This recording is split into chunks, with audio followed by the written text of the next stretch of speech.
this little guy is like, because I was telling him if this is at a certain angle, you can't. Yeah, so I'm like.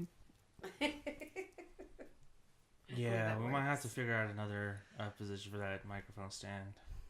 Why? No, as long as we get the screw, it worked better in the past. Like, it's just this that needs to be, because then I could. Then you have more control. Yeah, because then this part will go up, and then you can adjust this. Okay. But it'll be fine just once we get the screw. All right. So welcome to the show. As you can tell, we're recording in the morning, and I am very, very not happy about this. I am the boogeyman with my co-host Ginger Snap. Yeah, she's gonna run that joke into the ground. No, I'm not. Real quick. What joke? It doesn't even sound like a joke. No, her name is a joke. That's why. Wow. I just don't like Aries, man. Really don't. Oh man, come on. Come on, man. All fun and games here. Except with the dunce hat. What? Yeah, put a dunce hat on you instead of the A's. Next time you come in, you will get to sit in the corner again with the dunce hat. He's just not mad because he's not sitting in the corner today because I yelled at him. Yeah, Skeleton took my spot. Mr. Skeleton. Asshole. So you got to see some movie this last week. Yeah, which everyone fucking hated, which I don't understand. I've heard a lot of mixed feelings about it. I don't know why. I love Tom Hardy in Upgrade, so that was... You're running that joke into the ground. Yeah. This is the first time I say it on this podcast, though, so... That's true. But no, I saw Venom, and, the thing is that when you shoot an R-rated movie, and then 2 weeks prior to releasing, you try to make it a PG-13 movie, it just doesn't work. Stuff's gonna get cut. It's like, setting up a scene, right? Mm-hmm. So, say, for example, there's a group of guys over here, and they're talking about, let's say they're talking about sex, right? Mm-hmm. And the punchline is our main subject never experienced an orgasm, right? Mm. So that's the punchline. Mm-hmm. And then once that punchline gets hit, then the whole crowd gets in on it and they start making the joke, mm-hmm. right? But you take that same exact scene and then you cut that punchline out. Yeah. But then you have a close-up shot of him feeling uncomfortable, and then you have everyone making virgin jokes around him. So is that how the whole movie was? Yeah, so there's a lot of context behind certain characters that didn't make sense because I feel like there was more to the setup. There's mm-hmm. you get a lot of setup, but there's no punchline for any of the sequences. That's a shame. And then especially with the action sequences too, because you can tell that they shot for an R rating because they show Venom kill people. Yeah. They show them, And right around, there's awkward cuts. Right when he's going to go bite someone's head off, there's mm-hmm. an awkward cut. Right when he kills some of the cops, there's awkward cuts. So it's not bloody when he kills, it's not gory or anything? It's not bloody, not gory, which is fine. But, you can still have blood in a PG-13 movie. Yeah. The only way you can get away with it is that if you don't show, penetration. Right. So there's ways to trick it. Yeah. Yeah, so if you, shoot around it, so if, say for instance, the knife is going in, mm-hmm. you can't see the knife going in, but as long as you can make the contact and cut right when that's pretty much it. But a lot of people are coming down on this movie saying that it is CATWOMAN bad. It is not CATWOMAN bad. It is not Daredevil bad. This is an average movie. And they originally intended it to be a body horror movie. Yeah, it is a body horror movie. And so there's a lot of sequences where the symbiote is trying to infiltrate Brock's, immune system, and mm-hmm. there's a lot of that stuff going on. But Tom Hardy and the director said that they cut a majority of that stuff out. So there is no build up to the relationship between Brock and the symbiote. Do you think they will release the footage? They have talked about on Blu-ray that there will be a director's cut.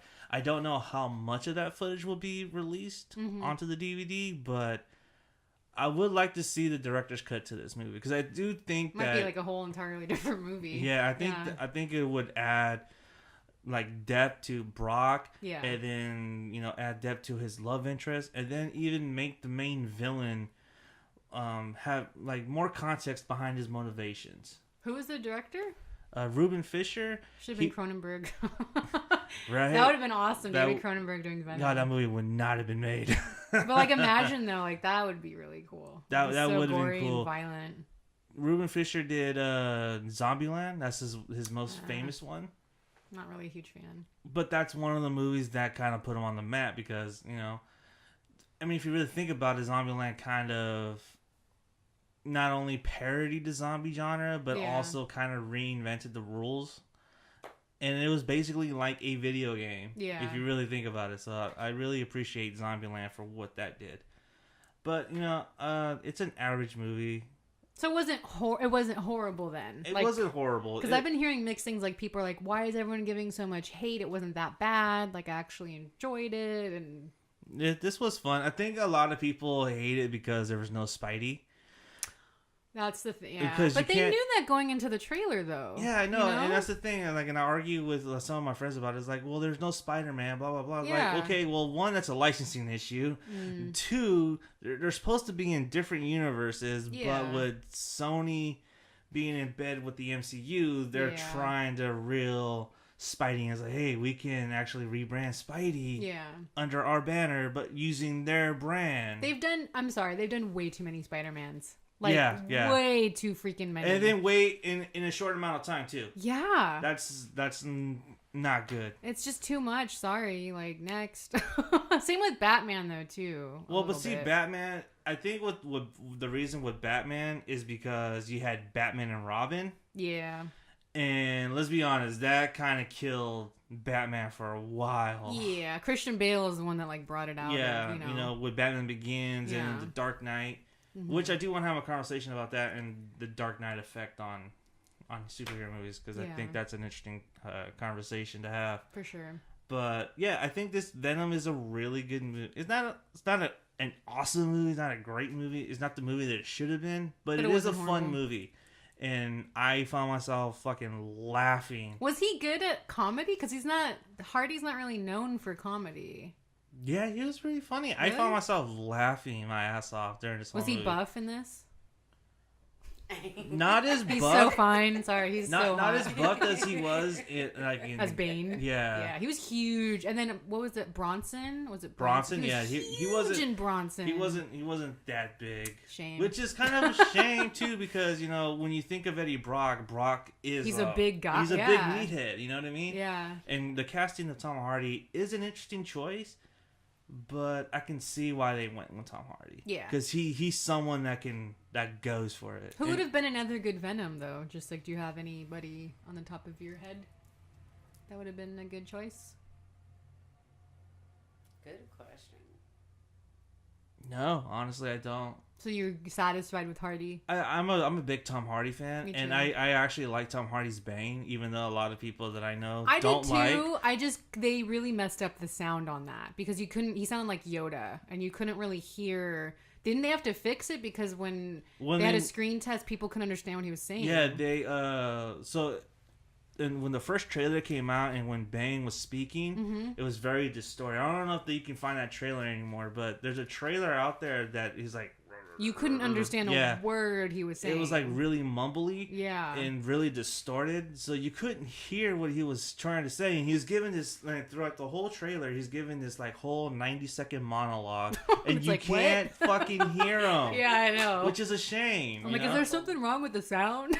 Yeah, and so a lot of people say, "What the fuck is this?" And then that's where that meme came from Which one? Of Bane. Like, there's a meme out there with Tom Hardy and mumbling, something like that. Mumblecore. And so they readjusted that, like, I think a month, but they had time before the release, so they fixed that in post like months before the release. It still wasn't. The sound still wasn't great because I could barely understand him on certain scenes. I could understand him. I don't know. I just think it's partly his British accent. I don't know. He can't pull an American accent off very well. I mean, if you watch him in some of his American roles, he doesn't he can't pull off an American accent. But no, I think he did a good job as Bane. Yeah, no, I think I think he was the right fit for Bane. I agree. If this was Tim Burton's Bane, I would have preferred like an actual wrestler. Yeah. Like that's what comes to mind is like a wrestler to play that role. Yeah. I would have think an actual wrestler, and then because wrestlers are good at like selling. Yeah. And they're buff and they're big and they have that image and they have that presence and they know how to take a hit. You know what I mean? So I think that would have been a better casting choice back then, even though they did cast a wrestler in Batman and Robin. Yeah. But it was some. Never mind. I don't really want to get into that. And he was hardly in it though. Like he wasn't like a main. Yeah, no, he was. I mean? I think he only had like 10 minutes of screen time. That's like that movie. I haven't seen it in a while, but wow. Schwarzenegger should have been Bane. Yeah, I could see that. That or Stallone maybe. Back then, those two. Stallone though, I don't know. He's kind of sensitive and. Yeah, you know what? No, like. You know what? You're right, because in Judge Dredd, he didn't want to wear the mask because it was covering his face. I could see Schwarzenegger though. Schwarzenegger, yeah. Yeah. Totally see that. But yeah, Venom, I give it 3 Z's out of 5. It's an average movie. It's a fun movie. Yeah. I do recommend people go see this. At least give it a shot. Do you give it? I haven't seen it. I haven't seen it yet. I think your thing should be snaps. Yeah, it'll be snaps. Yeah. But we will move on to a movie that we did see. We did see together. And it was a fucking snore fest. It's called Hellfest. You know what I was thinking? Okay, here's the thing. Because I was like really thinking about this. And wait. Oh, let me go back. Because I looked up a list of fan opinions of who should have played Venom. Oh. Brock Lesnar. I don't know who that is. That's a WWE. Originally, he was supposed to be one of the top choices for Spider-Man 3. Oh. And his name is Brock Lesnar. So I was like, oh, that would have been cool. Because at that time, Brock just left WWE and he was transitioning into like a new medium. He wanted to go into football, maybe into acting. And me and my friend Paul were like, you know what? That would have been good. That would have been a good casting choice. Yeah. And did they list anybody else? Yeah, Dominic Purcell. I don't know who that is. That's, wait, let me see. Is there a picture? Yeah. Oh, that's the guy from Prison Break. The brother? You ever watch Prison Break? Yeah, Jensen Ackles? No. That was... I know everyone has a boner for Jensen Ackles, and like, I'm sorry, he was horrible in the Bloody Valentine remake. I do think he's hot, and he has a sexy, deep voice. Maybe because he has a good voice. Because the voice. He does have a sexy voice. So, Ackles, I would like to see him be someone else, though. He's wrong for Venom, but I think he would be perfect for Nightwing. He's just not a great actor. Like, he's hot, but he's not a He's great a TV actor, though. You gotta understand, TV actors and movie actors are two different things. Like, did you ever see the movie Detour? I think it was like one of his first horror movies. Oh, wow. Anyway, or Devour. No, it's Devour or Detour. One of the... It starts with a D. It's one of those. What's the other ones? It's not loading. Dang it. So, Dominic Purcell. No... I don't think he would be right for that. Honestly. Lesnar, back in the day, yeah. Lesnar now, yeah, no. That's Click. it's taking too long. Yeah. Yeah, on I Wi-Fi guess they here? needed the Venom, needed to have sort of a goofy, everyday type guy. You had to be goofy, but then like big. Yeah. So you had to be like both. So you had to, Yeah. He was a meathead, is what he was. Yeah. He was a big meathead. I mean, I haven't seen it, but I think Tom Hardy's a good choice. Oh God, no. Henry Rollins should have been Negan because I know they based Negan off of him, but Samuel Witwer. Let me see.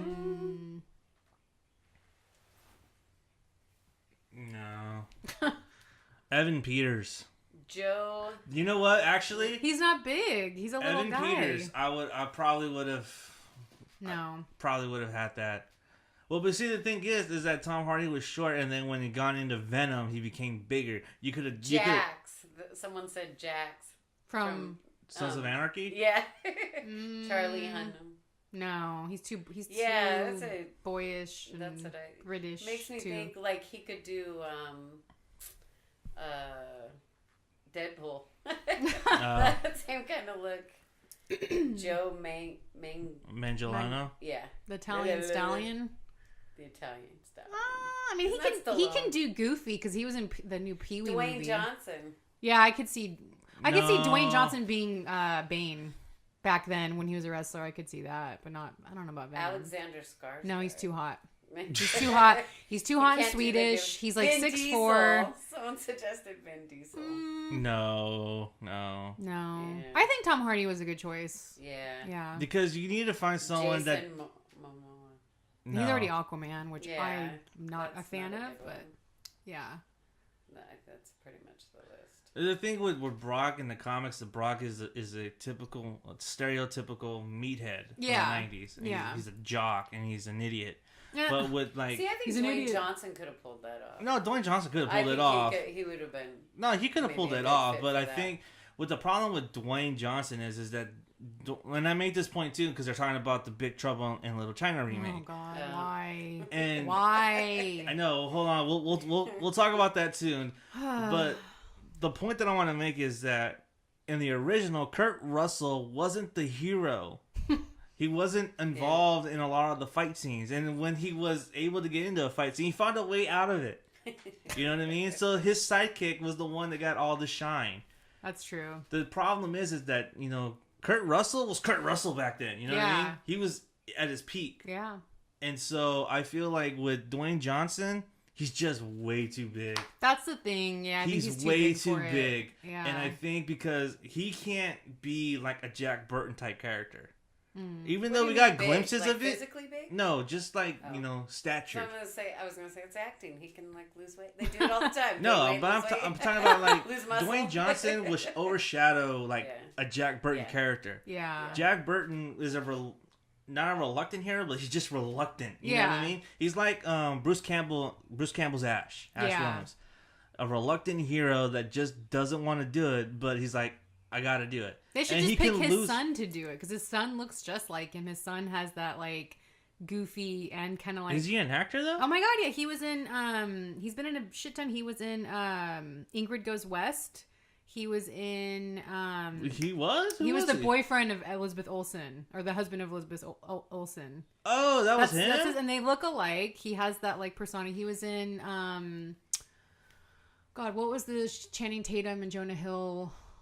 21 Jump Street? He was in that. The second one, I think, as like the friend. I didn't see the second one. He's been in a bunch. He's in that new movie with the zombies and the war. Or I don't know what that... They just showed the trailer in Hellfest. It's like they do experiments. I think it takes place like back in the day. Wait, what? They play AC/DC. Overlord. He's in Overlord. So like they should just pick him. Because he has like... He could do both, I think. What is that blonde... WWF or sorry, what ignorance? The blonde wrestler. He was in the comedy, doing the butt chug. Oh, John Cena. Yeah, what about him? Everyone hates him, but what about I him? think he's funny in Trainwreck. Did you see Trainwreck? He was funny in Trainwreck. Yeah, I think he could pull off a Venom character. No, I think you know what? Actually, yeah, John Cena as Venom, plus you have the crossover appeal. He's got the meathead, and he seems kind of goofy. Pulls off the kind of goofy thing. Yeah, and he is someone that could totally lose himself in a role. Yeah, that's true. You know what I mean? So, as much shit as people want to give John Cena, I'll be honest. Do another beer butt check. I'll be honest. Without John Cena, WWE would not have gotten what they have gotten. That's true. And that's a fucking fact. Him and his ex. I don't think they're getting married anymore, but like his Nikki ex, Bella, yeah. Yeah, she like made wrestling for women popular too. No, she didn't. No, because they had the show. No. The Bellas. I will Total fucking Bellas. argue with anyone about that. I'm not saying I'm not saying she's good. I'm just saying. I'm not saying you are, but I'm saying the reality show brought like a lot of women interested in that. No. Have you seen it? Yeah, I watched a couple episodes. It doesn't make me think like, oh yeah. Like, okay. But there's like a lot of women fans of it. Yeah, because they're fans of the show. They're not fans of the product. That's the point. You know what I mean? Like, when you have actual women wrestlers wrestling, going out there every single fucking night, wrestling for 20 minutes and putting on a good, decent match, and have everyone stand ovation and say, fight forever, and chant that throughout the whole entire match, To me, that just means that a women's wrestling is on another level. Triggered, everybody. Liberal triggered. No, I'm just kidding. No, I'm kidding. I'm kidding. I hate when people say that the Bellas. I'm just saying they that. I didn't say they revolutionized. I'm just saying they got a reality show, so they have a lot of new fans. That's all I'm saying. But I'm saying though, they did not revolutionize wrestling, and I'll argue with anyone about that. I didn't say they revolutionized. You did. I'll go back and rewind the tape. I said they brought a lot of people, because of the reality show. So did he, because he was on that with her. I think you heard revolutionize when reality was what was said. Yeah, I said reality TV. I'll go back and listen to it. I'm pretty sure you fucking said revolutionize wrestling. Anyways, you want to talk about Hellfest? All right, never mind. See, this is don't talk wrestling with me because I'm gonna All right, never mind. Whatever. Hellfest, boring. That's Hellfest. It. Move on. Moving on. Really? You don't want to talk about it? I just was feeling am I getting too old for teen slasher films? I don't know, because I put myself in the mindset, because I know they're college students, but I just think I'm getting too old, because I feel like if I saw this in middle school, I probably would have liked it more. You know what I mean? I agree. I just think my mentality, because the conversations they had were just, how many dick jokes are you gonna say? How many sexual reference jokes are you gonna do? It's just a continuous. That's my conversation with the producer every day. No, but you know what I mean? That's all that they were talking about. And, I liked the main girl. I think she's a good actress, and I liked her. But there was nothing to it. There was nothing there. There were two good killings though. I like. No, yeah, there were. There were two good killings, but the body count, it was low. The park was cool though. That was cool. And then his mask was really creepy too. I liked his mask, and I love. Spoiler alert. I love that you don't know who it is. Yeah, I did like that a lot. I like that. I like that too. They pulled off that, and the ending was a very good idea that they did not execute well. Yeah, I think that it fell really flat. But it was a really good idea for an ending. Yeah. That was a really good idea. Because it sets up But for some reason, the way it played out just didn't work. It didn't fit. Woo me or thrill me the way that I think I think the way that ending should have played out. It's it's supposed to a sucker punch. It's holy shit, this is crazy. For some reason, it wasn't. Flat. Yeah, and I think the reason is because the movie itself wasn't as brutal. Yeah. And because if you juxtapose it with the brutality of what he was doing in the theme park, juxtaposed to what his home life is, that would have been holy shit, this guy's a fucking monster. But then you realize, oh, he's also a man. He's a real human. Yeah. You know what I mean? He cares for people, and he's a daughter. I think that was the point. Well, but why did it fall flat? I mean, it just didn't work. Said, I think because you guys weren't into it either. I feel like if you were young and you're really into this movie, you'd be like, whoa, you know what I mean? Well, I think that what you were the characters lasted way too. I know I leaned over to Rudy in the first few minutes, and I'm like, I already hate all of them. Yeah, I can't wait for them to die. Especially and they lasted way too long. Yeah, they did. The dialogue was so repetitive. Yeah, that's what I'm saying. And with sex jokes that you didn't get any attachment to them, and they lasted way too long. Yeah, and they should have killed her friend. I'm sorry, they should have fucking killed her, because that would have left her more emotional. And maybe they should have ended it going to Spain or something by herself. I don't know. And then that ending would have hit home. It would have, because she's all alone and she doesn't have her best friend. She doesn't have the boy that she likes. She's totally alone. That would have been more of a punch, I think. And I feel that's kind of a trend too with these teen slashers, that everyone it's with Friday the 13th, all of a sudden the final girl and the love interest is starting to make it through the movie. Yeah. You know what I mean? Yeah. It's called the final girl for a reason. I know. Because I did like her. She's a good, and she was great in Channel Zero No End House. Yeah, I do like her. I just I kind of wish they had casted her friend from that show. Yeah, Elysa Tyler. Yeah, I think those two have chemistry. Yeah, and you can tell that they were friends. Yeah. Here, I didn't buy it. Yeah. I didn't buy it. If they would have casted those two girls, I think, boom. Another thing too that I was disappointed is there were two great death scenes, but then he kills that annoying short girl with the hair with a knife. I was like, come on, like that should have been a better killing. Wait, which one? The one from Scream TV series, the annoying one who I wanted to die first. Oh, yeah. Bex, Tyler Klaus. Yeah, he just stabs her, and like that was it. When she's running away. There wasn't like she really should have gotten a good death. I feel I wanted more ride deaths. Like if there was a ride, wanted more themed deaths. But like you got to watch the Funhouse because that's like the original, terror in the Funhouse park. But yeah, I mean, I didn't think it was like horror. It wasn't the worst movie I've seen. I just feel like I'm too old. Like I think I would have liked this a lot better if I was younger. No, I think I agree with you. Yeah. And, I'm kind of harking back to what Mick Garris was saying on his podcast. He said that American horror cinema is all about teenagers and about young people. Like I'm not a young person. Yeah. Like those stories don't interest me. Like exactly. movies like The Invitation or Revenge, adult horror movies, that interests me. Those stories are real because those are adult elements and adult stories with horror elements sprinkled into them, and then they have more an effect on you. Like movies like The Strangers kind of have an effect on you because you're an adult and you're in a house by yourself in the dark, and you're like, oh shit. It's realistic, So my question is then, because when I was younger, I didn't even enjoy movies. Like, I hated movies like that. Like, anything that didn't draw me in psychologically, I guess.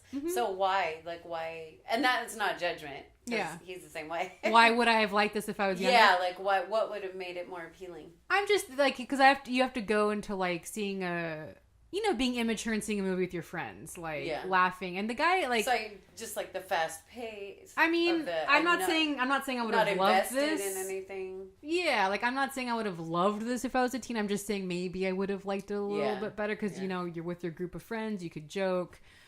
But there is a way to do a teen or young college movie. Like again, I refer to No End House because that was very smart, and they were in college. They weren't annoying. Her dad fucking dies. Like, there's real pain there. But see, with that, though, is that you have 6 episodes to get into these characters. Yeah, but you can still do that in a movie. You have 6 hours to get into them. There's still a way to do that in a movie, though. There is, but, like, with 2 hours, you kind of have to, like, figure out the subtleties. And the thing is that you have, like, older... They lasted long enough to do that. That's the whole thing. They did. They didn't die right away. No matter how much I wanted them to, they didn't die right away. But the thing is the dialogue was the same over and over again. The jokes thing is that you have like older people. They didn't do that. You have older people writing younger content. Yeah, that's the thing. And that's why a lot of these movies like are out of touch. Yeah, like Jessica's Body or what's her name? Jennifer's Body. Yeah. Well, see, at the time, Diablo Cody was around that age. Yeah. So she was writing. And I feel like that kind of copied Ginger Snaps, like after revisiting. I would have to watch it just to. Did you see Ginger Snaps? We haven't seen it yet, so so good. It is on the queue though, so yeah. But you'll see what I mean though, because like the dialogue between even when Wes Craven did his last movie, My Soul to Take. I didn't care for that. And see, but again, like he was older. Yeah. He thought he knew how kids talk. And so when... That's the thing, it's hard, right? Like and because these kids always come up with euphemism and sayings and stuff like that. Yeah. And you're trying to be hip to what they're saying, and yet when you release a movie 2 years after what's hip, you kind of date yourself. And it's hard. And that's probably why I wasn't invested in this either, because of that. I think this movie could have worked had... they just played up the death a little bit more. Yeah, I agree. I think I told you too, like after we got out of the theaters, like I wish there was a little bit higher of a body count, and I wish they utilized the part. Like, don't get me wrong, this is such a great idea, and they dropped the ball on the idea. Yeah. I kind of wish they would have went all in on that. I kind of wish I would have saw like a sequence of him chasing someone, and everyone thinking that it was fake, and then he kills people. Yeah. And then he's like. And he just, like, picks her up and then just, like... And he, like, pretends like he's waving. Yeah. And then kind of just sets her on the bench. Because that would have been scary. Like Hell House did that, didn't they? They thought, oh, this is... When she's hanging there, they thought, oh, this is part of the thing. She's like, this is not a part of the show or whatever. Like there's a way to do that, but yeah, I just kind of fell flat. Like I said, I wanted more gore. I wanted more ride deaths. So I'm curious now to see Bloodfest now. which takes place at the music festival. Yeah. And it's kind of the same idea, and the whole premise is that this guy hosts this festival called Bloodfest, and the whole idea is like the headliner is that you're gonna get chased by like a couple of maniacs or several maniacs with chainsaws and knives, and you have to survive the night. If you survive the night, you get money. That sounds like 31. Yeah, but this one. This is like Rob on Zombie's a bigger 31. Scale, though. This is on a much bigger scale. This is an actual music festival, like the Tripper. Yeah, like that kind of festival. Huh. And so like they douse everyone in blood, and then they start chasing people through the woods and stuff, and then people start figuring out like, oh shit, this is real. Isn't there another one called like Extremity? That's about a Halloween haunt, which is kind of in a similar vein as Hell House, which just came out too, by the way. People are saying good things about that one. I haven't checked that out yet. But there's like a lot of, there's a lot of these type of movies. Like it's nothing new. There's nothing new, but like there's something, you can have so much fun with the premise is what I'm getting at. Yeah. And I don't think they had fun with this premise. I think they dropped the ball because they wanted to make everything They dropped the ball and it took too long for the deaths. The thing is that cold open, that was so much potential. I know. Like, that right there, you could have set up like a whole screen opening and just filled it with tension.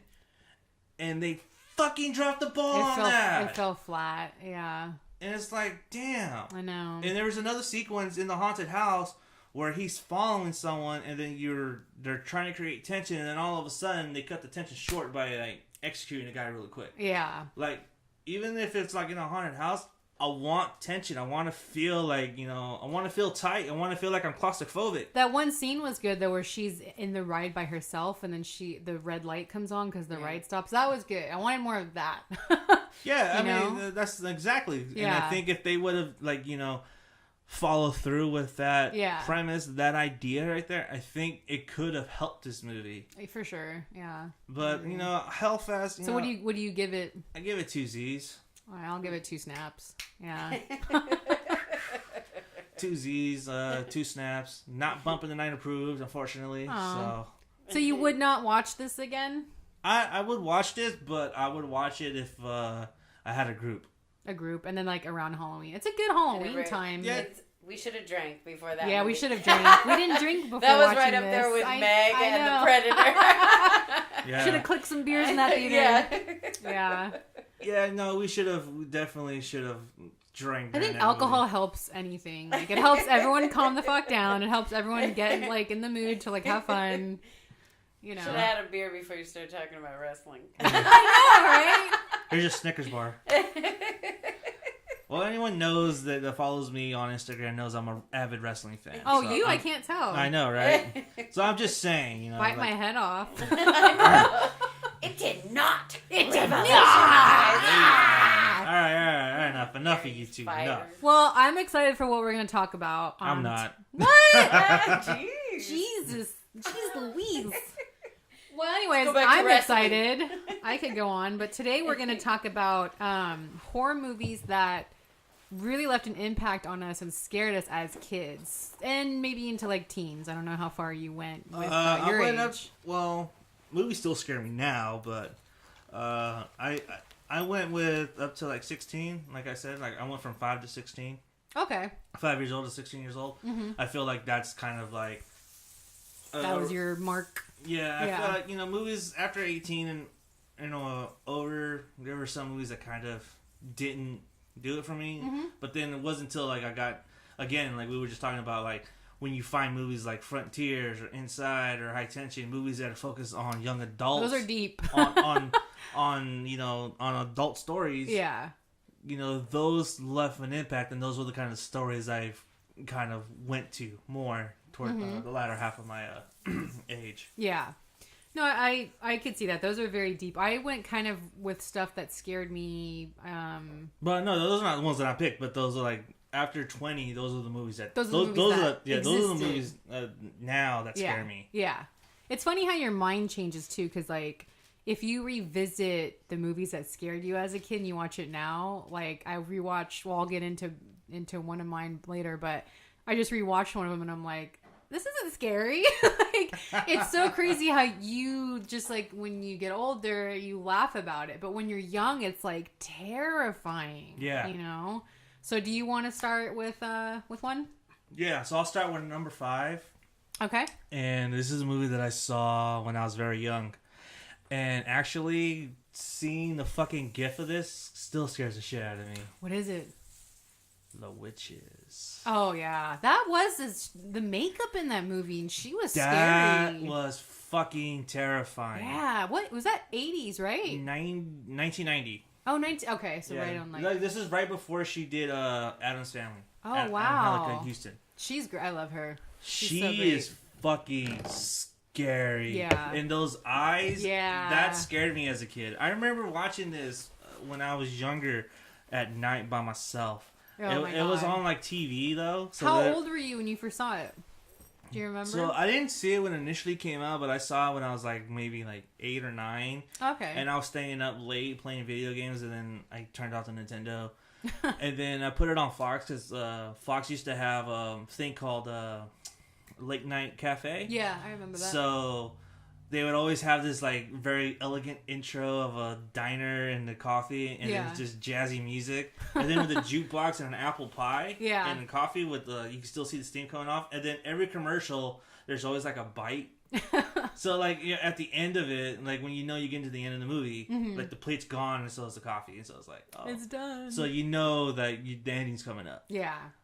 But when I was watching this on TV with breaks and seeing the eyes for the very first time of the witches, scary, yeah, scared the shit out of me. Yeah. I was like, what? Yeah.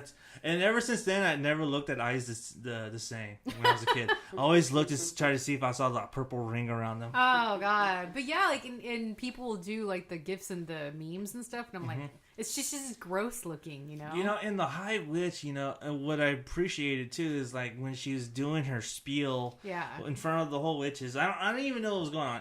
At the time, like, I didn't even know what this movie was called. And so I just saw this, you know, no, go. Cat bothering.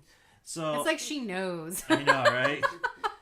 She knows. And so she's doing her whole spiel, and then she's like, I'm going to show you. Like, and she goes to her assistant like, help me, get over here. And she starts like, zipping out. It's like, is she getting undressed or something like that? What's going on? Because she's going back and she's undressing her, or like, you know, she's unzipping something. And then it's her mask. And then she goes and takes it off. Yeah. And then you see this fucking nose come out. And then you hear bones crack. So gross. And it's like, oh my God, what am I watching? I was fucking scared.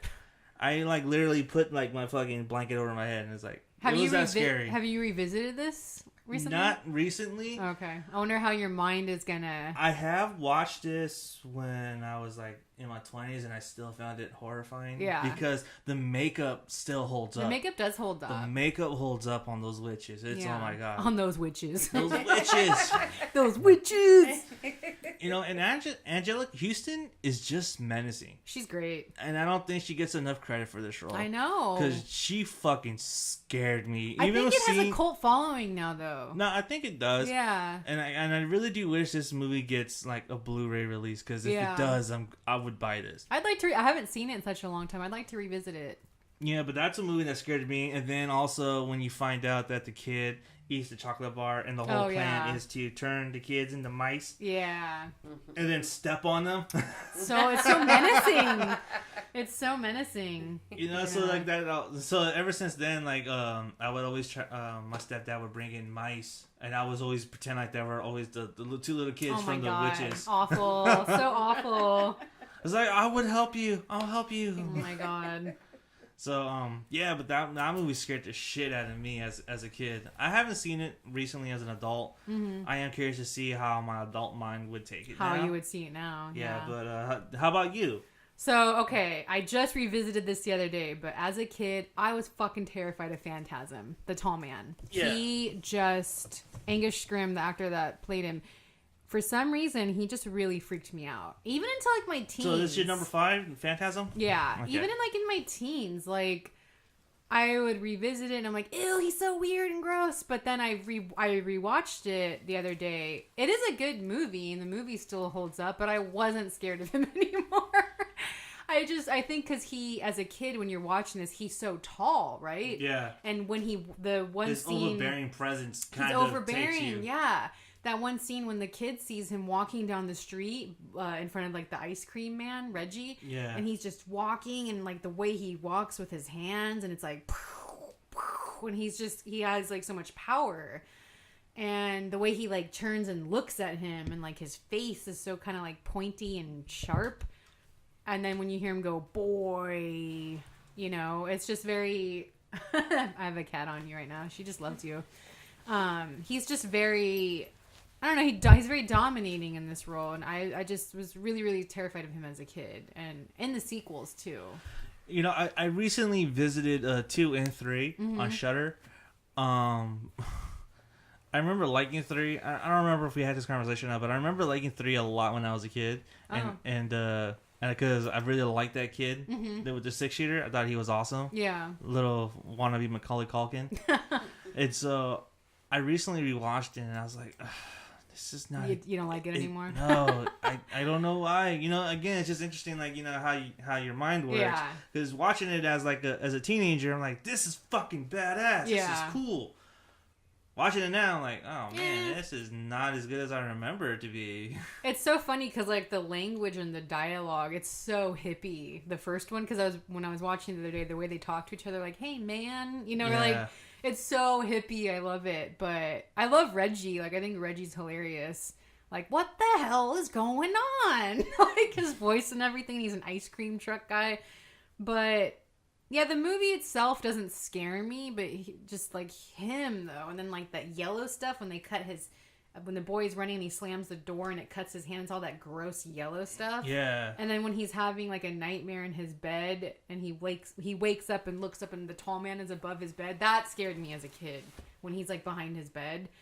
But yeah, watching it now, I'm just like, this is such a hippie movie, and it's cool because did you know the house is in Oakland? The mortician, the white one, yeah, it's in no Oakland. Way, really? Yeah, so I want to go up there and like take photos, but the rest of it was shot down south, but that part was Oakland.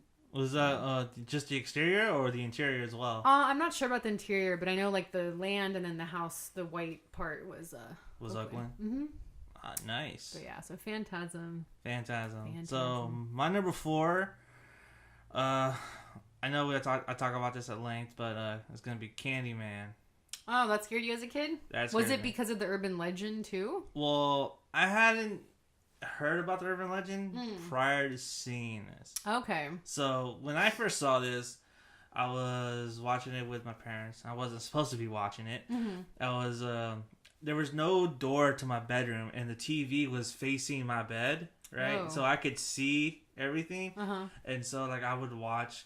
You know, I would hear "Be my victim." Oh, and that voice of his. Yeah, and I was like, "What the fuck?" And I peek out, and I'll see Tony Todd just like over like burying Virginia Madsen. It's like, yeah, he was that was a dominating presence too. And so there was a sequence when I remember like laying in my bed, and then like she's being strapped to the hospital bed, and then she wakes up, and he's hovering right over.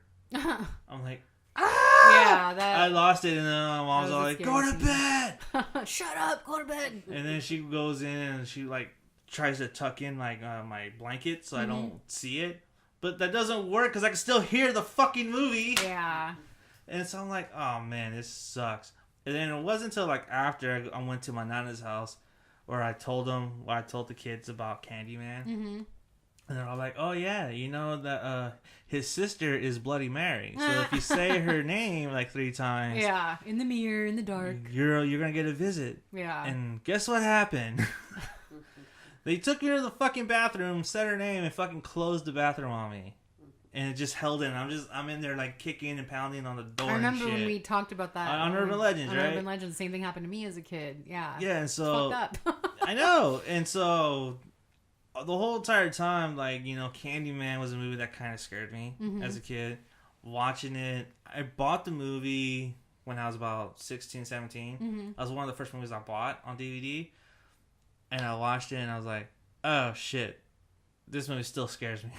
You know, and it still holds up. Like It really does. I revisited it I tried to watch this around Valentine's Day, so it might have been this past Valentine's Day or last year, and it still freaking holds up. Yeah. And it's such a good movie, and they're trying to remake it. Like, Jordan Peele wants to remake it. That son of a bitch. But, like, I'm sorry, no one will ever replace Tony Todd.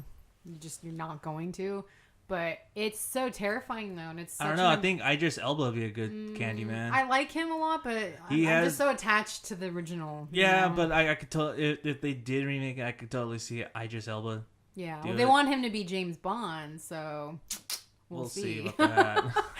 But yeah, no, like this movie, it still holds up, and it's such an important story. Well, it's because the movie holds up too, because it's also like there's a lot of social issues that goes along with this movie that's still prevalent today. That still exists, yeah. You know, racism, poverty, projects, and all that stuff, and it still resonates today. Mm-hmm. And I think that's what it is. And Candyman serves as a metaphor for what we did to the slaves. Yeah.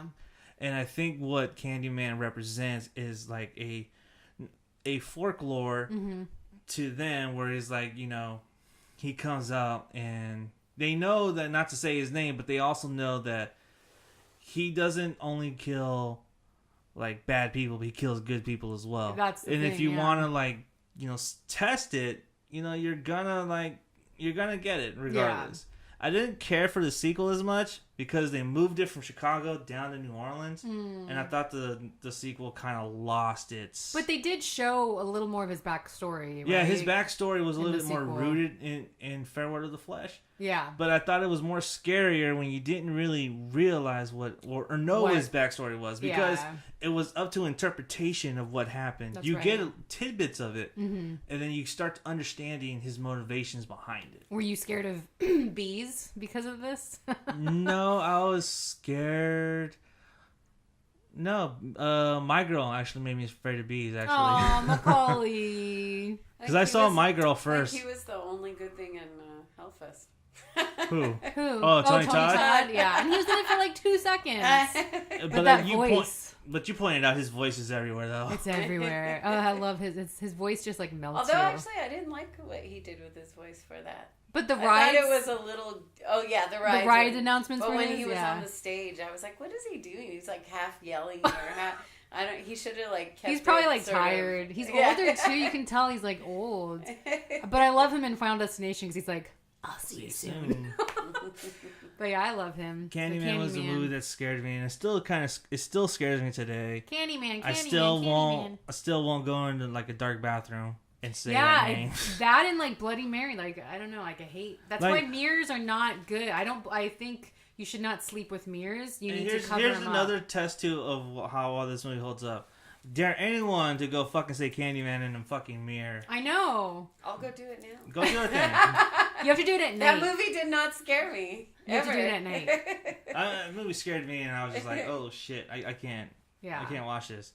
But it's again, when you watch it with an adult mind, you have a whole new appreciation for what the movie is. And you find out it is kind of a romantic story. Yeah. It's a romance at heart. It's a romance. Yeah. All right. So my next pick is people are gonna laugh at this, but whatever. Pet Sematary, because when I was little, the sister Zelda. It's not Practical Magic. No, I'm joking. The sister Zelda freaks me the fuck out. No, Zelda scared me too. I don't know. I don't like deformed, like gross, like bones cracking. Like I don't like that shit.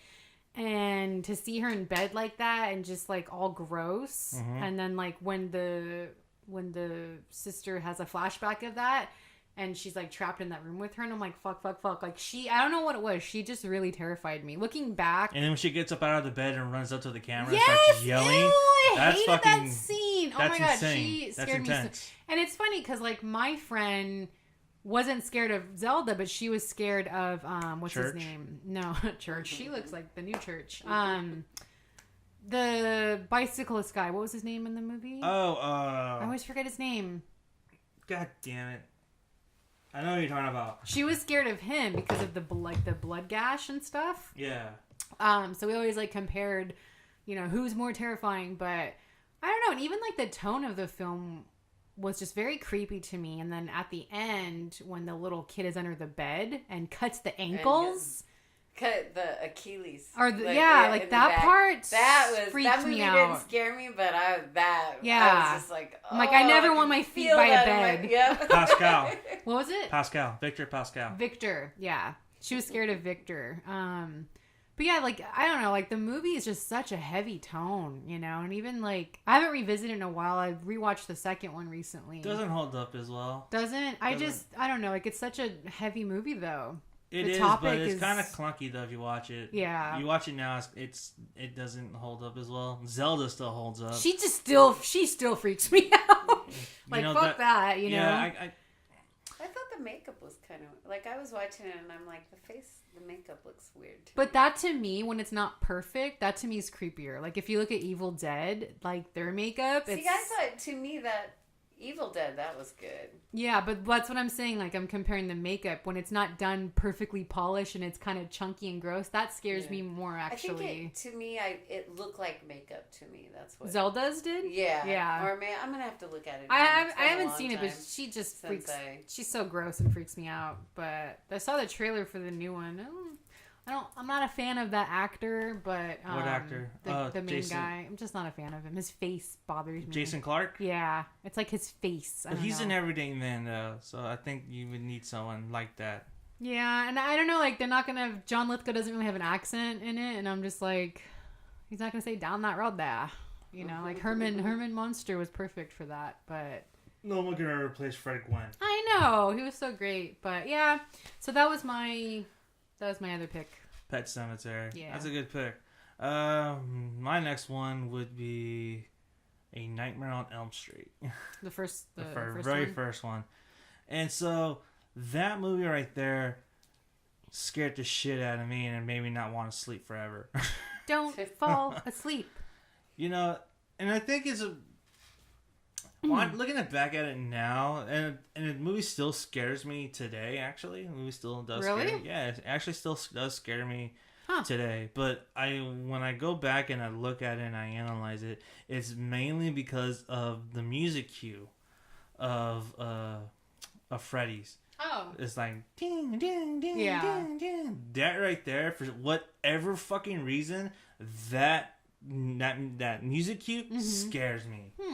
I don't know why, but every time like he runs to when he's chasing Tina and like into the garage. Oh yeah, he's all like weird looking and and then the music builds up. Like, the music for me still scares me. The music's great, and I think that's what's lacking in the sequels because that music cue is not there. It's not as prominent. Yeah, it's not there. And plus, they had different composers for each sequel. Yeah. They didn't keep their original composer. Unlike Friday the 13th, where they just keep reusing Maffedini's... They kept reusing it, yeah. Theme for Jason.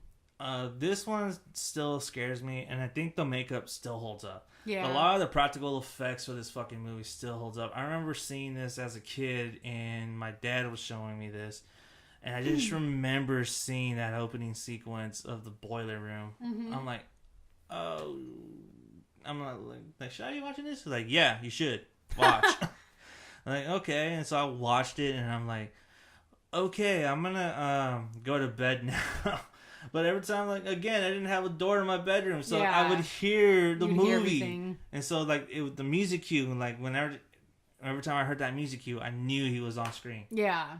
You know what I mean? That, like, there's some, like, the death scenes in that still hold up. Like, the Johnny Depp bed, that still holds up. Yeah. And then also, a part that freaked me out is her friend when she sees her in the hallway and then, like, the bugs and she's, like, in that body bag. No, what creeps me out is the scene before that where you see Tina's body's legs get lifted up and dragged through the hall. With the blood. And that part was gross. That, to me, that creeps me out. And it's like, oh, shit. Because then that shows, like, she's not safe anywhere. Yeah, she's at school, daytime. Yeah, and so, like, to me, that was a movie where it was, like, again, like Candyman, like, nowhere is safe. Yeah. You cannot be safe from this person. Your dreams aren't even safe. Yeah, and I think Nightmare, and also they're having a midnight showing for cool. Elm Street at the Del Mar tonight, and I do want to go, but I have to talk to someone to go. But I do want to go see it on the big screen though, because I think that'd be an experience that that I haven't experienced. Yeah, and like I saw Halloween this past week, and seeing that on the big screen was just like. Again, a great experience. It's always better on the big screen. Everything's better on the big screen. Yeah. You know what I mean? Especially if you get the original print. I know. But yeah. Those are hard to come by. Yeah. Yeah. So, Nightmare on Elm Street, number 3.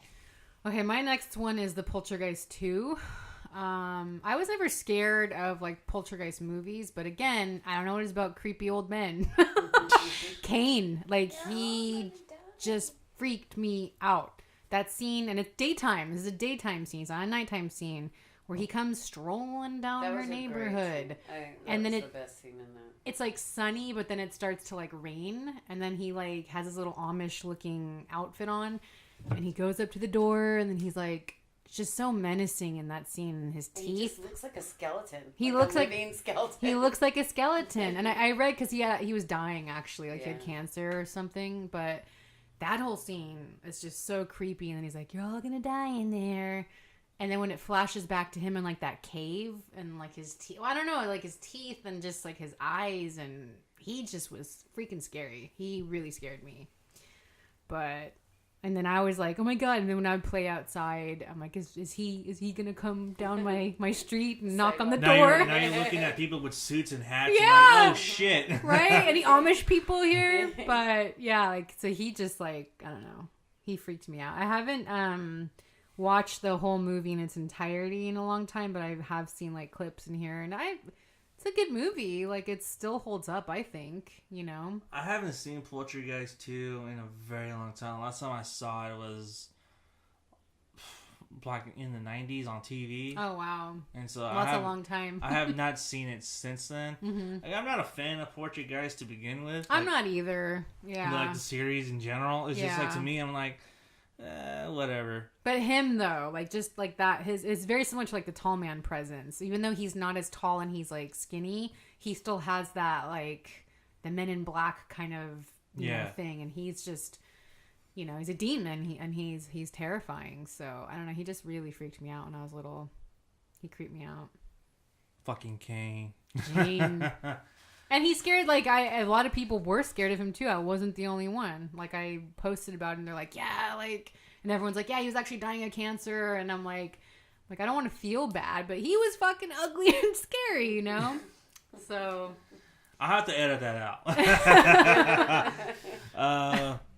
Yeah, Poltergeist 2. No, he's a good actor, though. I respect. Rest in peace. So that was your number 3, right? Yeah. So number 2... would be It. The original It? The original It. Nice. So, watching this, at 8 years old, and seeing a fucking clown torment kids for like fucking 4 hours does not help you trust clowns anymore. Or any less. Yeah. Did you read the book before you saw the movie or no? No, I was 8 years old. What the fuck do I know about reading? What? I was 8 years old. I didn't read. Especially, I'm not going to read like a fucking big ass book. It's so long. It is so long. Too long. Yeah, I mean, I barely read comic books at that time. So I read it last year. Yeah, I was like, it took me a long time. I read it in my early teens. I wasn't 8. So, to me, I was So seeing Tim Curry just torment these kids, man, it was just fucking horrifying. I remember my mom hired a clown for my birthday. Oh, you had one of those experiences? Yeah. I've never had that. And I was like, no. I started crying. Did he look like Pennywise? He had the hair. The red, yeah. Bozo the clown thing. Yeah, and I'm like, no. And I started bawling. He's like, what's wrong? This is the clown from It. Like, beep, beep. I'm like, oh. And she was like, oh, that's right. We showed you that. Did you see that in theater or I saw it on TV? I saw it on TV. Actually, no. We rented it. I think it was my mom's choice. She's like, she just got it. And it's like, oh, this looks interesting. Because she was a big fan of Tim Curry, and she loved John Ritter. and she saw John Ritter right on the cover. Yeah. She's like, yeah, let's watch this. And so we watched it, and we're like, oh shit, this is not good. And here's a funny story. I'll give you a funny story about this. So back in the day, they gave you 2 tapes because it was a long movie. Yeah, right? I remember that. Now I remember. My mom was like, I'll go put the movie on. I'll make dinner. Blah blah blah. I put it on, and then we watched. The opening sequence there was like no credits at all. Mm-hmm. My mom thought it was weird, and then like the whole scene plays out, and it's Bill. You don't know who it is, but it's Bill apparently.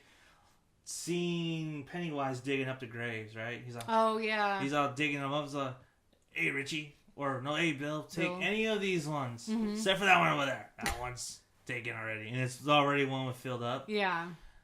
And then we got to the end of the movie, and the end of the movie is like them like beating this fucking.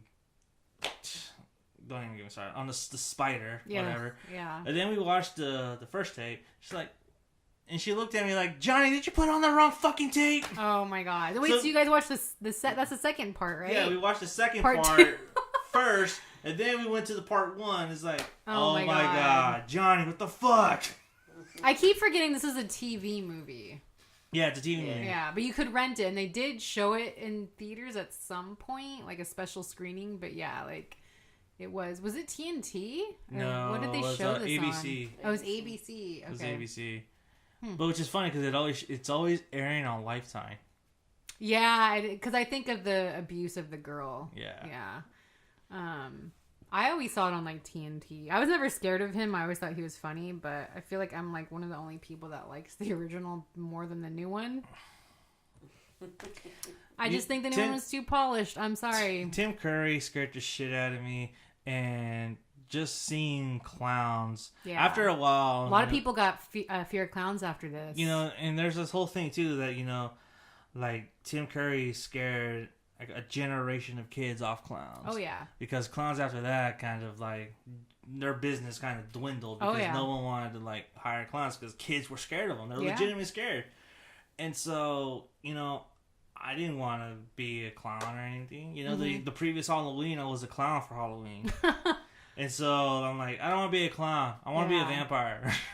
And so I was clowns get a bad rep. I mean, look, Michael Myers was a clown. He killed his sister, and then Gacy dressed up as a clown. Pogo the clown. And I think that the thing, I think what works about it and what scares kids is that a clown represents a form of innocence. Yeah, childhood. And it represents childhood, and to have like something that represents everything that is pure and innocent and fun and enjoyable, and to twist it into something that's very horrible, is very demented, and it can really, shock your psyche for a very long time. Because they're supposed to be friendly, like, hey, you want a balloon? And then all I'm of a gonna sudden, kill you.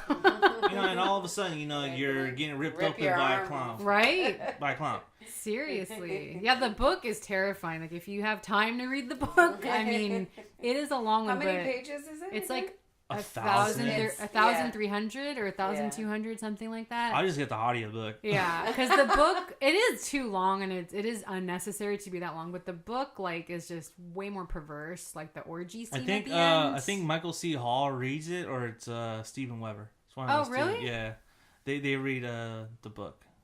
Yeah, it's. But I think to me, that's what really did it for me was, the clown aspect of it. It's like, when you're a kid and you're about like 10 years old and you see clowns at your friends' birthday parties and shit, you're like, I don't want to be near this motherfucker. You're kind of scared. You hide out in the bathroom for a while until he's gone. Or you go to the arcade and play a video game. Yeah. And then now they're at like haunted houses now chasing you and like. And I think the thing is too is that like when it happened at that time is that it was taboo because it was a clown. You didn't have like all these whole things about clowns up until like maybe like a few years ago. Then you had the creepy clowns, and you had killer clowns from outer space. Prior to that movie, and you also had Clown House, which a lot of people pass over, and Killjoy. Yeah, but Clown House was before it, and I feel like that one. I know people aren't into it because the director is a pedophile. Yeah. And no, wait, that's it's Victor Silva. Yeah, he did. That goes by another name. It doesn't go by Clown House anymore. It goes by another name. Oh, But yeah, Sam Rockwell was in that, and that was a scary. Like those clowns were scary. You know. Yeah, I remember a sequence in the mansion where they thought their friend was hanging on the tree. Yeah, because that's pulled, their house. Yeah, because he pulled that prank earlier in the movie.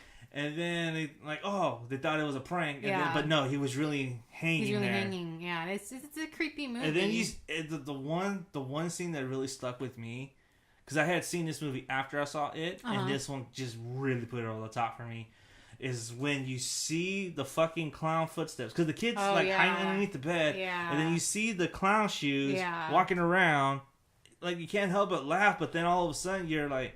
He goes and reaches for him. And and their makeup was scary too. Like, they're that movie is creepy. I don't think it gets enough credit, but obviously because of that kid was molested by the director. But and you know, I know. Sorry to be a downer. I don't mean to be a downer. It is a good movie though. It is, but you know, it's just like one of those movies where it's like, well. You can't really tell anyone because then you're like... Yeah. You know, it's a conversation like, where do you separate art from the director? I know, and it's hard because you see the boy in his underwear a lot, and it's like, oh... Like, I there's can't... There's a different... Yeah, you go in with a different look, and it's like, oh, you know... Yeah, and so that's pretty terrible, but that movie is underseen, and, you know, when it came out, you know, I think they pulled it. Yeah. So, you know, but, you know, with it... That scared me as a kid. I love it. Fucking Pennywise. I remember my friend had a... I'll go into this real quick. My friend... I showed my friend had watched this on TV. And then he came over and he told me... Said, I had this weird dream about Pennywise chasing me. He was in a yellow convertible and his tires were like those red shoes. Mm-hmm. So it wasn't a tire. It was actually like clown shoes all around the rim. Oh my god, that'd have been cool. And so it's like, he's like chasing them, and so it sounds like he's like running after them. Ew, that's creepy. So you hear So you hear the footsteps smacking on the concrete as he's driving the car. Yeah. He's like, I'm gonna get you. And I was like, oh shit, that's pretty weird. And so ever since then, I always fuck with him and like say, hey, I'm gonna send you a clown, one of those clown things to sing you happy birthdays. That's so mean. What do they call them? Not teddygrams. What do you call those people? I don't know. Is it something? No, teddygram is the one where they deliver you a teddy bear and then they sing you a happy birthday song. Oh, okay. Teddygrams are little graham crackers. No, but they also call them. Yeah, those are good. But are you still afraid of Pennywise? No, because after a while I realized, you know, there's like the movie Pennywise itself, I can admire as what it did as a modern icon, because now I'm an actual like horror fan. Back then I was just a kid, watching this shit, getting scared the shit out of. Mm-hmm. But to me, I always appreciate Pennywise for what, you know, he did for me, because he scared me as a kid. Yeah. I'm not scared of Pennywise, but I'm still afraid of clowns, though. Yeah. Well, I don't blame you on that one. Yeah, they're creepy. Yeah, so that's my number 2. It.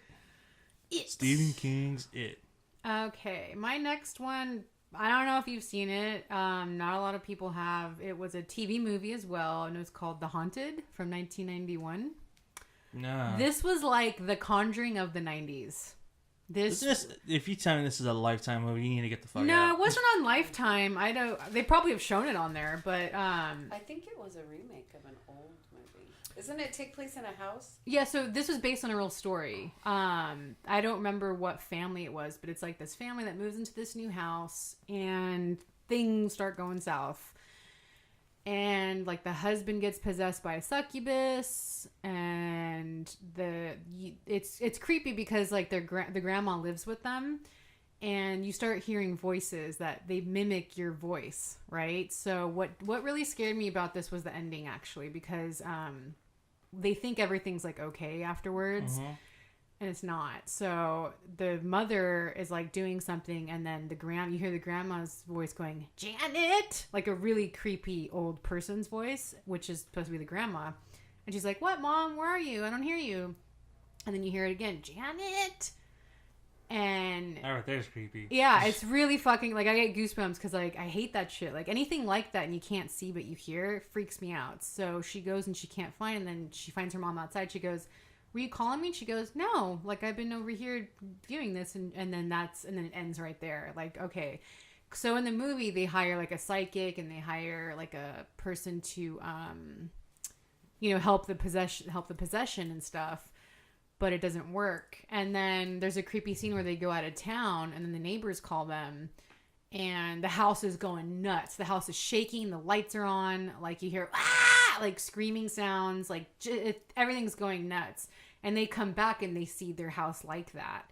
So, I don't know. It was a very creepy movie as a kid watching it. And I haven't revisited it in a while, but this was like the original Conjuring, like same exact thing. And I don't know what family it was based on, but I know it was based on a true story.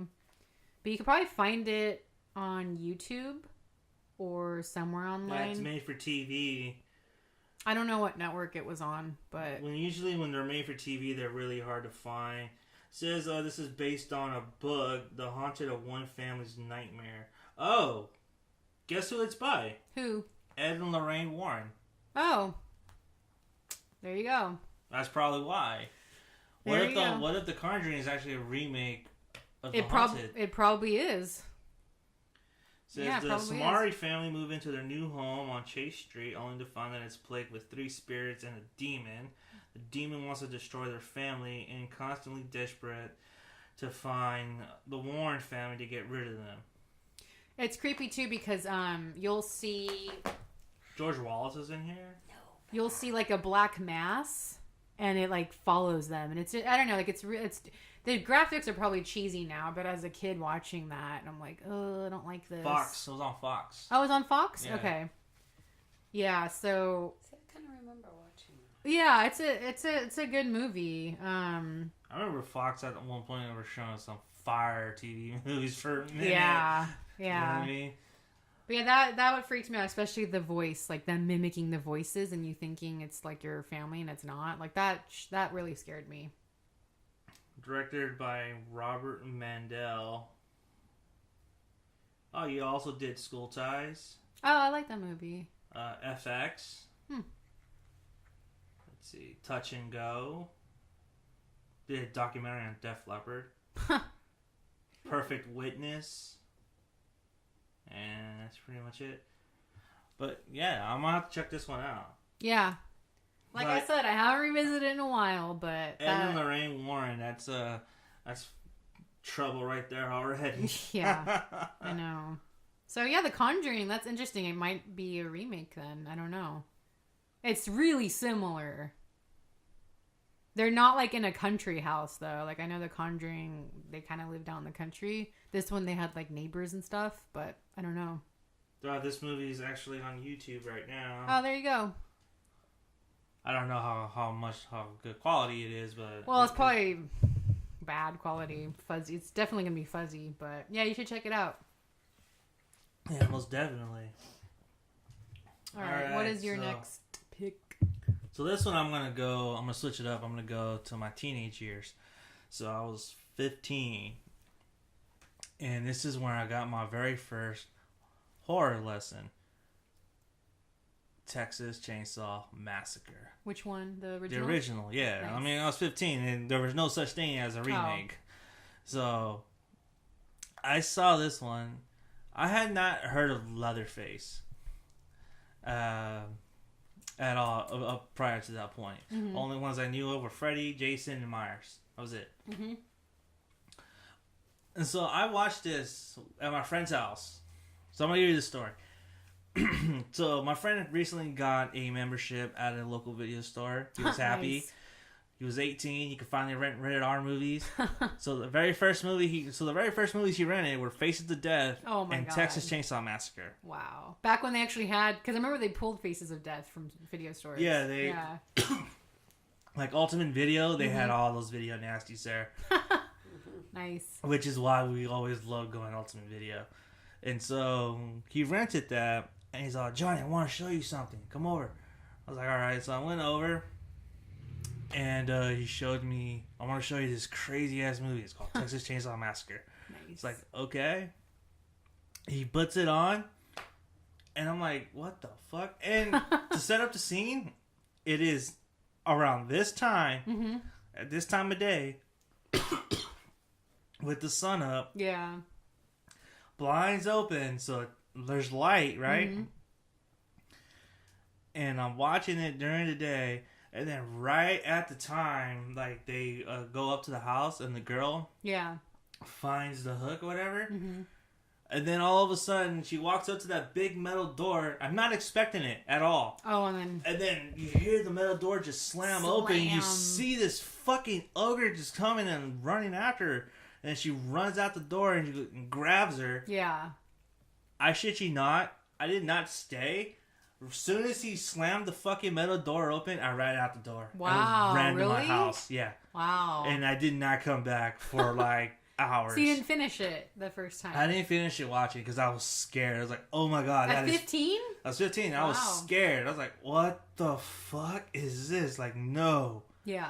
Because the way they pictured it was an actual human being. Yeah. You know what I mean? Yeah. Because I was more used to like something that's supernatural, right, or something that's not human. Right. They made Leatherface into a man. Yeah. And I think that's what got me the most. And it's in daytime too, which wasn't like a popular thing in horror movies to see. Yeah, that. and the thing that movie doesn't get enough credit for is that it made daytime feel scary. Yeah. I felt unsafe watching that. You know what I mean? And it's based on Ed Gein. Which I didn't know at the time. And then watching it, I was like, nope, not coming back. And then he comes back, like, after the movie, he comes knocking on my door. He's like, where'd you go, fucker? Like, no, I couldn't watch it. I was scared. So when did you, like, watch the whole thing again in its entirety? So I was still scared. I was still scarred from that thing. I don't know why that scared the shit out of me at 15. I don't know why. I have no explanation. You know, like, again, it's like we're sitting in this living room with the sun out, and then that scene comes on, and I run home. I'm like, no, what? It is a scary. It's a I think brutal movie. He had the surround system hooked up, shit. And so it's just like, it was really loud. I don't know what it was. It just scared me. And it wasn't until about, I think it was the anniversary. Oh, okay. I got the anniversary DVD, and I can't remember which one it was. I don't know if it was the 20th or the 30th. Mm-hmm. But it came in a gold steel book, right? So I bought that. So I'm gonna do it. I'm gonna watch it now. You know what I mean? It's like the anniversary. And at this point, I've kind of, hit myself into horror movies. I became more of a horror fan. Yeah. I was into the genre now. So things just didn't really, things still scared me, but it was a different kind of scary where I'm looking for that scare rather than avoiding that scare. That makes sense. Yeah. And so I bought it, and it was like $30. Was that fine? I went home that night, got a pizza, which is like my tradition. Pizza and horror movies. Yeah, and so I go and I watch it, and then I'm like, and this time it's dark. It's night. I have the light on, just in case. And so I'm watching the movie, and I'm like, oh, this movie is not that bad, but this is a good movie. And and I realized, oh, this is a really good movie. I missed out when I was 15 because I was fucking a chicken shit.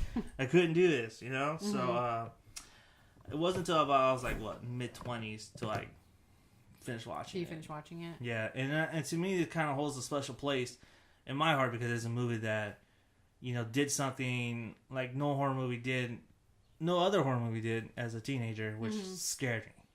Well, it's such a realistic movie, I think, It's dirty, too. It's so dirty and gritty, and it still holds up, and you just feel so gross after watching it. And I think what it was, too, now that I think about it, is because I remember when we first met, I was talking about it, like, the movie was shot like in a documentary. Yeah. And it looks so real. And he put his actors through shit.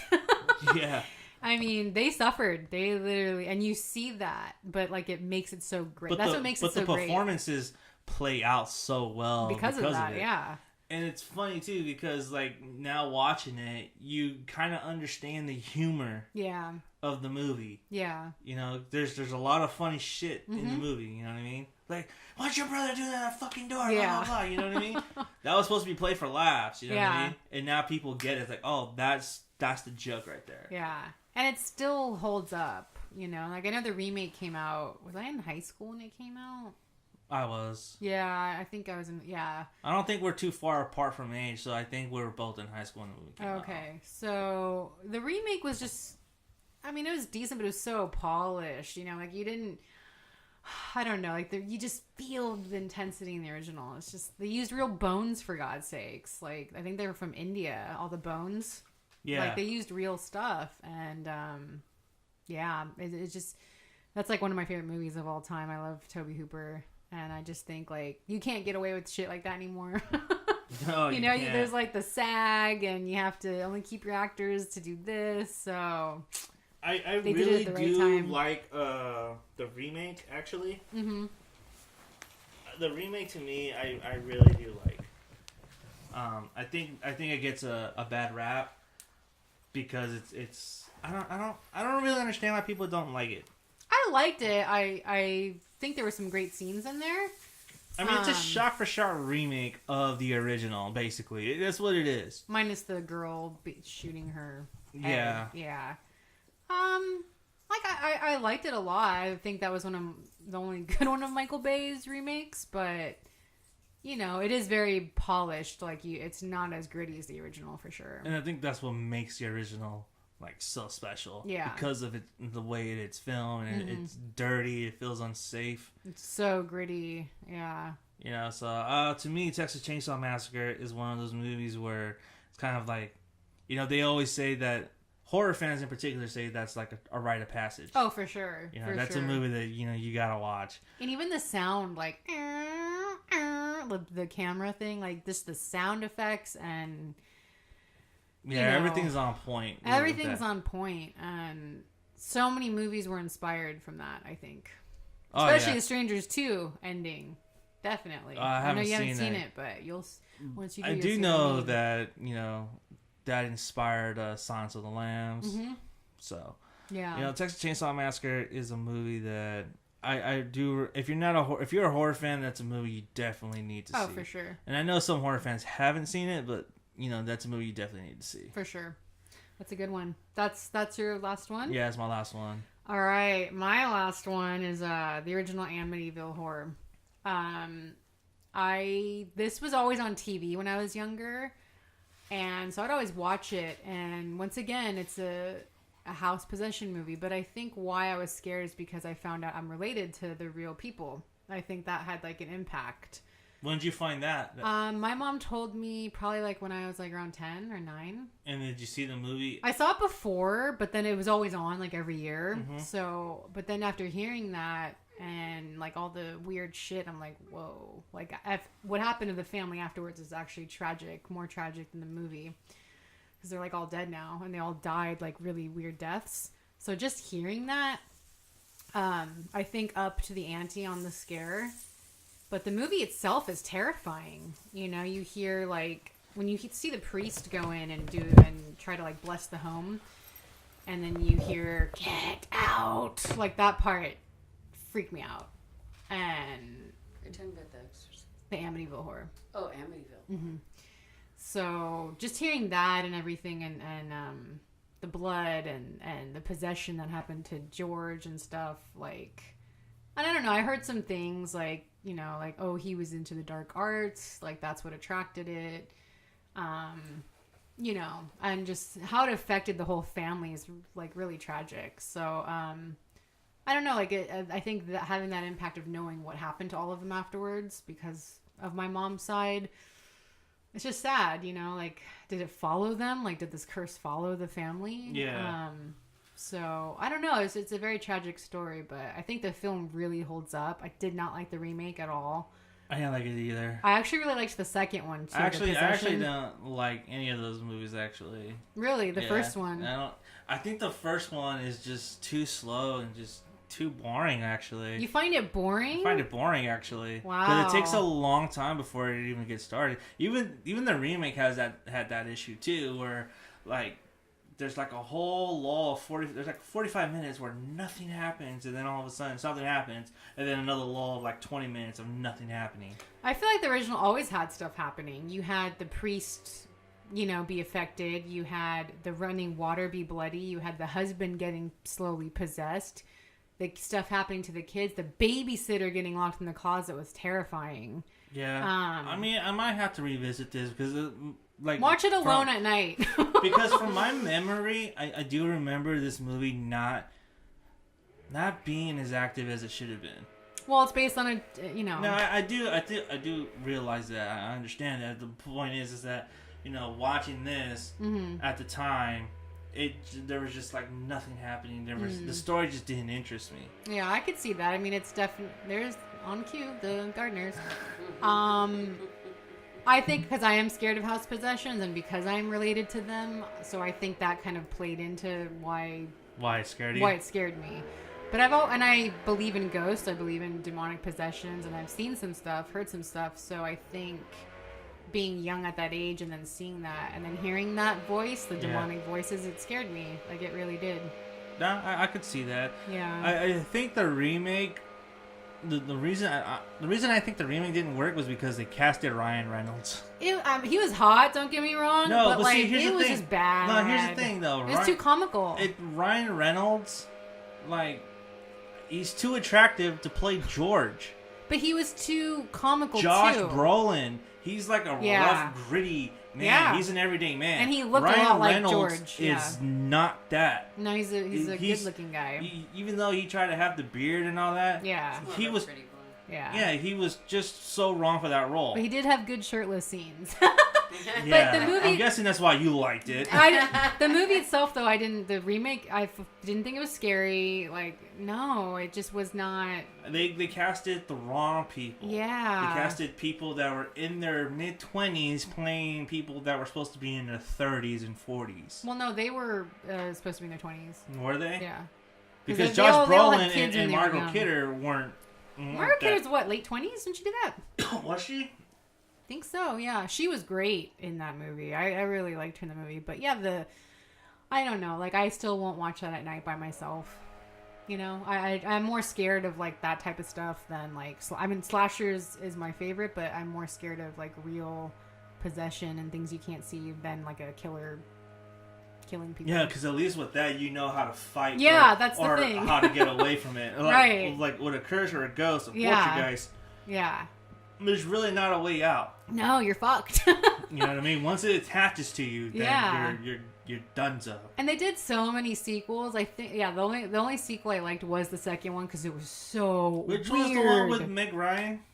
Meg Ryan? No, wait. There's a star in one of those sequels. Was it Meg Ryan or someone else? Oh, was she supposed to be like a friend? Yeah. Yeah, I think that's the second or third one. Second or third? Yeah. Might have been the third.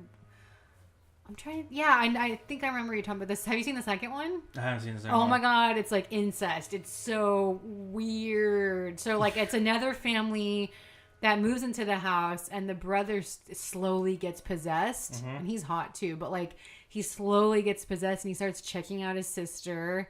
And then, like, I don't know, weird things go on. And the dad becomes abusive and, like, beats the shit out of his kids and beats the wife. So the whole family is just being, like, torn apart. Bitch, get me dinner. Right? That's how he is to her. And then, like, the mirrors drop and then the crucifixes turn.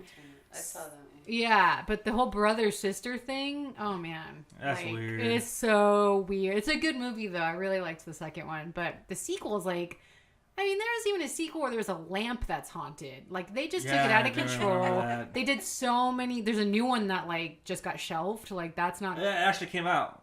Did it come out in theaters? No, that movie was never coming out in theaters. It was supposed to, though. But it was Harvey Weinstein, right? So yeah, he was not going to put that in theaters, regardless if that was his movie. But it's like those new Hellraiser movies. There's no way there was that new Hellraiser movie. But there's been, like, 3 in the last... year, well, like the last 2 years. They make them because they want to hang on to the rights. That's why they're making them.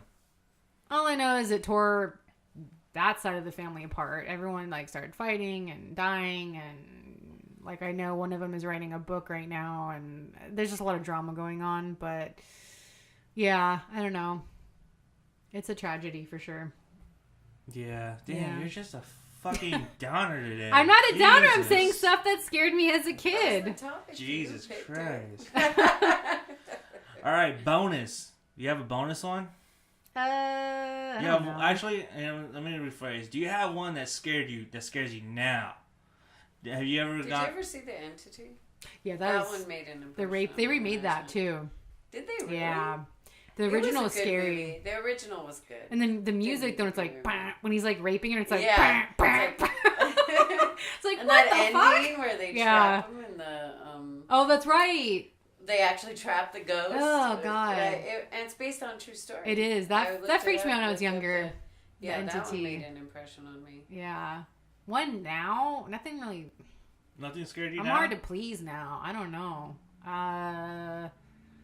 Nothing scares me now, no. Really? Yeah. Like, you haven't seen the movie in the past 10 years? I'm so let down with horror right now. No, because everything's a remake. Nothing's original. Like, nothing shocks me anymore because I've seen it all. I can't think of anything, in all honesty, that scares me anymore. I don't know. No, we're going to have to work I have to on think. that. Yeah, I have to think. People got to do better films, man. For me, I saw that when I was really young on accident. Yeah, that's a really terrifying and that's movie. one of the few ones. I don't get scared that easy, but that's one of the few ones that... And still now when I see it, it holds up. It's a little creepy. That's a movie I didn't see until I was an adult. Oh, really? Yeah, I didn't see that movie. That's like my mom. It my came mom's on scariest TV late movie. at night. I was staying the night at a friend's house, and I fell asleep on the couch and woke up, and it was on. And so I'm like, I want to watch this, and man, I regretted that. I was pretty young. I think the scene that terrifies me is when she's stabbing herself with the cross and the blood and her like head churns. And she's like, "Fuck me, fuck me." Do you know what she did? Your what does it say? Your whoring daughter or your something like that? Your whoring mother. So gross. That was good. And then Evil Dead, that one scared That scared you? I was young, and I saw it in the theater. I was at a birthday party, and the parents decided to take us to see it. And I don't remember how old I was, like 11? Okay, I saw when I was So I 12. wasn't young, but I was, and I went home we went back to their house, because the party and all the kids.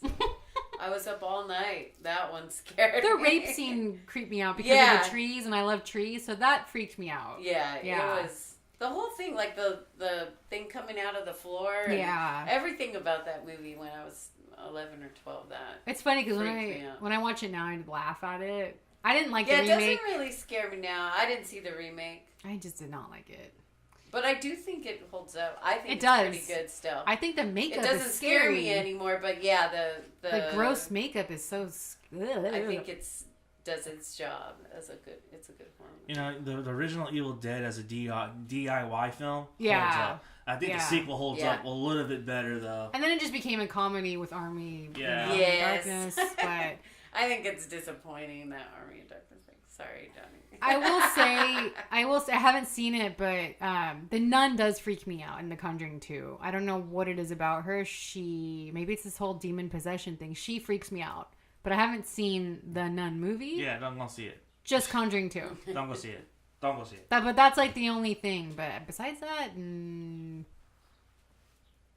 unless they do another really good shark movie that's not CGI, which probably won't happen because it's too expensive, nothing really scares me. Yeah, I don't know. Wow. Yeah, I'm hard to please. What about you? Actually, I saw Paranormal Activity. Actually. Oh, that holds up. I saw that in the theater at an 11 o'clock showing in Watsonville. I didn't have a car. I walked my ass down there. Wow. Saw it. Stood in line for about an hour. Got in, got my seat, watched it, and remembering seeing that ending sequence. The first one? Yeah, the very first one. The very end sequence of the Paranormal Activity. And then when she comes crawling out and then goes right into the camera. That was creepy. That fucking scared me. I remember like being stuck to my chair for a while. I was like, oh my God, I need to leave. Yeah. And then I walked I usually go to the back roads to my house at the time, and that would lead to like neighborhoods with no lights on and shit like that. But I was like, nope, I am walking down. I had to go the long way, which was like Main Street to Freedom, and then to my house. Wow, that's a long way. So I had to walk. I walked through like the whole main road, right? When I got home, I shit you not, I turned on all the fucking lights because I was scared. But that was like that was way over 10 years ago. Yeah, but that was a movie but again, like that's what I was talking about. Like as an adult now, it's like what movie scared you as an adult? That movie scared me as an adult because I remember just seeing fucking flashes. I remember to this day seeing Katie's fucking face transform into the camera. Yeah, that still gives me shivers. Like every time I think about it, I have to turn on the lights right away. Yeah, because it's like what you said, like possession and demonic. That is creepy. That's scary because you don't know how to defeat it or how to beat it, and you can't see it all the time. Yeah, it's not there. So I remember just like I left all the doors open. Except for the main door, obviously. I left my bedroom door open. I left the bathroom door open. I even opened up my closet. Wow. Because I was just that scared and just like, oh my God. Because at the time, I felt like my house was haunted. I felt like my apartment was haunted because there was something always off about it. Yeah. And which so that adds probably to why even more. Yeah, and so I'm just like, oh my God. Like, and then my mom comes home. She gets home like around 4 a.m. and starts yelling at me. Like, why are the fucking lights on? Oh my God. So I saw a scary movie. Motherfuckers, seriously? You better give me some money for this. Give me some money. And then she turned off all the lights and then like, all right, just leave my door open, please. And then she didn't do that. She closed the door. Oh my God. Did you sleep with the lights on? No, I didn't. I actually turned on the TV really quick and I was just like, okay, just watch some TV. It was I remember it was a creepy movie and the sequels were creepy too. The second one I actually liked the second one a lot. Yeah. You know, but see, that was a movie as an adult that scares me. Now, today, like, things that do scare me are different things now. Now that I got, you know, quote-unquote a family now. Now when I see things involving families, that scares me more because then it puts me in that situation. It's like, fuck. Yeah. You know what I mean? So that to me, or like, I'm in a house now. And I watch a movie about a home invasion. That's the thing too. When I'm home alone, I try not, and I'm so dumb because I watched the other night by myself. What's it called? He's Out There. Oh yeah, I saw you. I liked it. A lot of people are like, and then some. So the people that like The Strangers will like He's Out There. So I watched that and I was home alone. So I shouldn't do that. But did you watch it at night or during the day? I did. I watched it at night.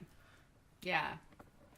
Yeah, it was a good movie. I hope they do a sequel. Is that on Prime? Shudder? No, I found it on like a really not. I think you can rent it, but it's like $7 to rent on Amazon. So I found like a knockoff site that I usually go to. I'm not gonna say it, but so I watched it on that, and I liked it.